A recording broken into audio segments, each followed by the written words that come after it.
Hello. Kind of froze there for a moment. I'm kind of having some glitches a little bit, but I'm doing this kind of video on the fly, so bear with me. I'm doing a video on visual snow. I'm someone who has a progressive version of visual snow syndrome, and I'm also protracted on benzo withdrawal for over 5 years, and also tapering Remeron with a very, very, very fragile nervous system. So, I just wanted to talk a little bit about what visual snow is. Visual snow. Here, let me put you on a browser, which of course is not working. Yeah, that's about right? There we go. So, Ion Vision is a great place to. Sorry, but I'm just not really prepared, but whatever. Great place to start to learn about visual snow.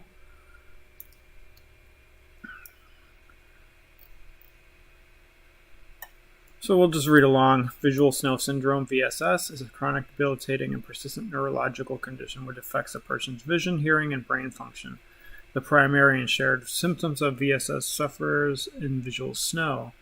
This resembles TV static and is perceived and seen as millions of moving and flashing dots over the entire visual field. The static is seen whether the eyes are open or if they are closed.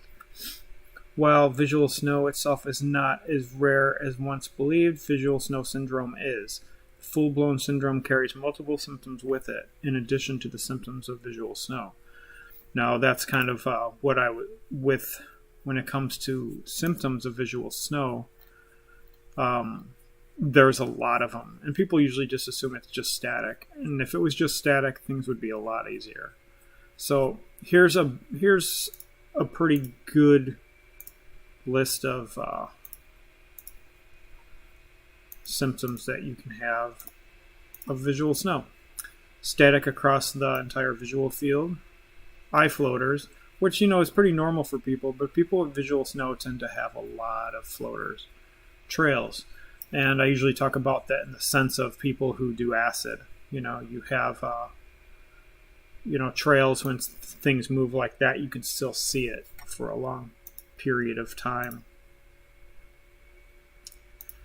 That's a bad one for me. After images, positive and negative. So say you look at one thing, say you look at a can and you look away, then you will see the can in your visual field in a negative image. Blue field entopic phenomenon, that's like when you look at the blue sky, you'll see a lot of like what I always called looks like sperm, which is funny, but that's kind of what it looks like to me. It's a lot of moving, which looks like bugs. Impaired night vision, that's just obvious. Glare, everything's a glare. Ghosting images, trouble tracking, definitely I have all these. Tinnitus or tinnitus, ringing and buzzing in the ears. Twitching, tremors, depersonalization. Some people don't know, but DPDR, depersonalization and derealization, is very debilitating. It's one of my main issues that make you feel like you are losing reality. It's very scary, and you never really get used to it. Vertigo. Luckily, I don't get vertigo too often. Dizziness. I'm always dizzy. Sensitivity to fluorescence lights. Definitely. Most people really are, but we definitely are way worse. Sensitivity to sunlight, migraine. I personally get migraine with aura, and I get the zigzags, and then I get the major headache afterwards for a few days. Brain fog, swirling lights or clouds in vision with eyes closed and open for me. Tingling, heaviness of the limbs. These are just some of them. Here we go. Currently, there is no medical test to diagnose visual snow. This can be done by a doctor, usually a neurologist or a neuro-ophthalmologist. My neurologist didn't help me whatsoever.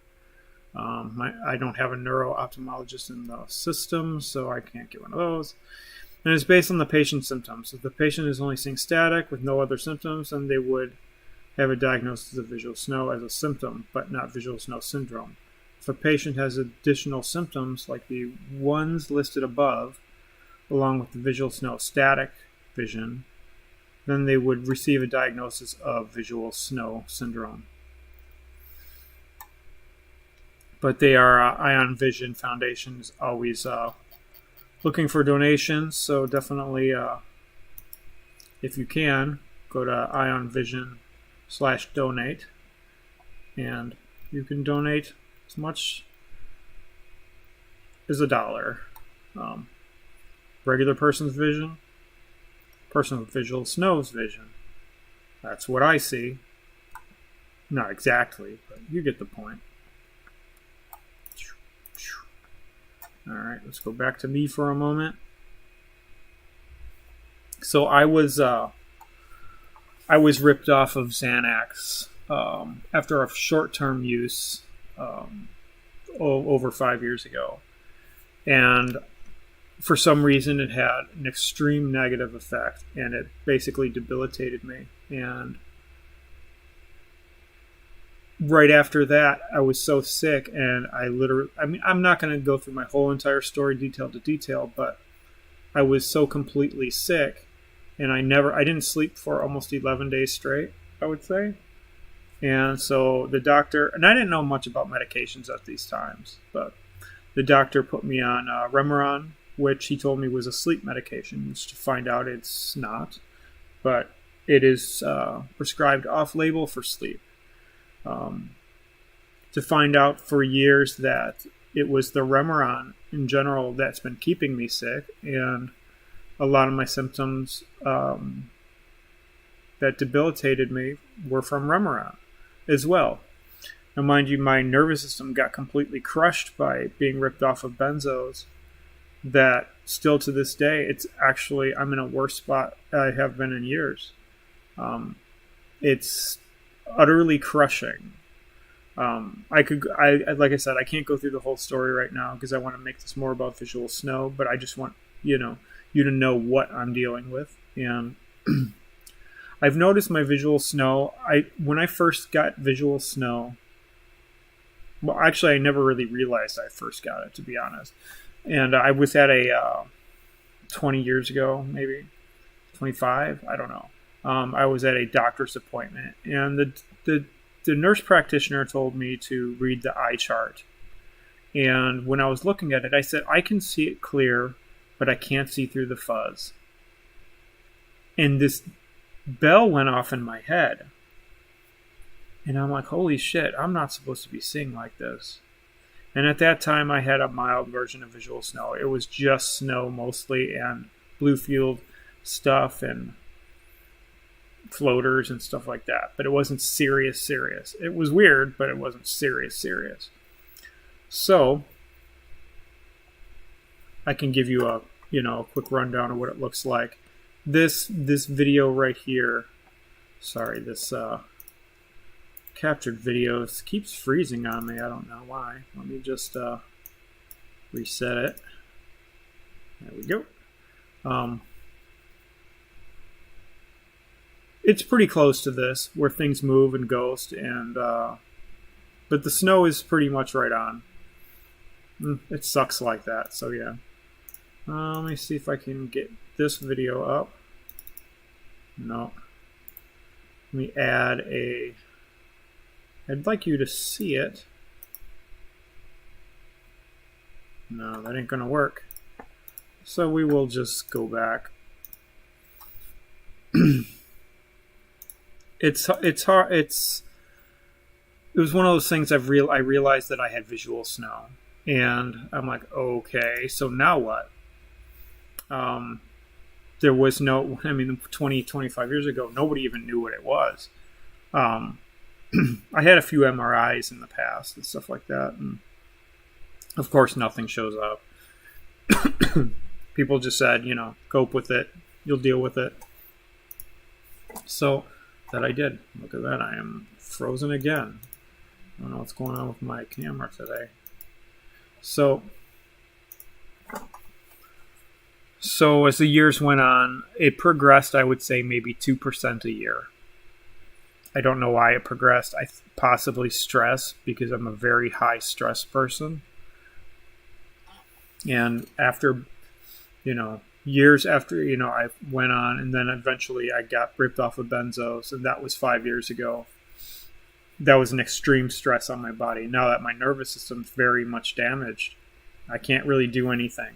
Can't eat a lot of foods. I can't exercise. I can't function right. I can't see right. But my visual snow has become extreme. I'm in the process right now. I'm going to be moving out on my own and stuff like that. And the stress of that has taken a toll beyond what I could have ever imagined. I'm trying to play it off like, I'm better than I am, but it's a little too much for what I can normally deal with. And I've noticed with that, the visual snow gets worse, or my anxiety also gets worse, and therefore you pay more attention to the visual snow. So anyway, I wanted to talk a little bit about the symptoms of visual snow, and just say that when you're in a heightened state with being protracted from withdrawals and stuff like that, visual snow definitely gets worse. When I feel better, the visual snow gets a little bit better. It never gets 100% better. I've never had it get 100% better. I only have gotten it to be worse every year. It's to a point that I literally worry about it. I try to ignore it as much as I can, but it's gotten so bad that they say, well, it can't kill you. Well, that's fine, but I also want to be able to live my life, somewhat normal. But one day I'll be off the Remeron, and hopefully once my nervous system calms down a little bit, hopefully this will get a little better too. But just take it day by day with the visual snow. Right now there's some good stuff coming out. We just don't know what it is yet. Just keep your eye out on the research. So we just have to cross our fingers that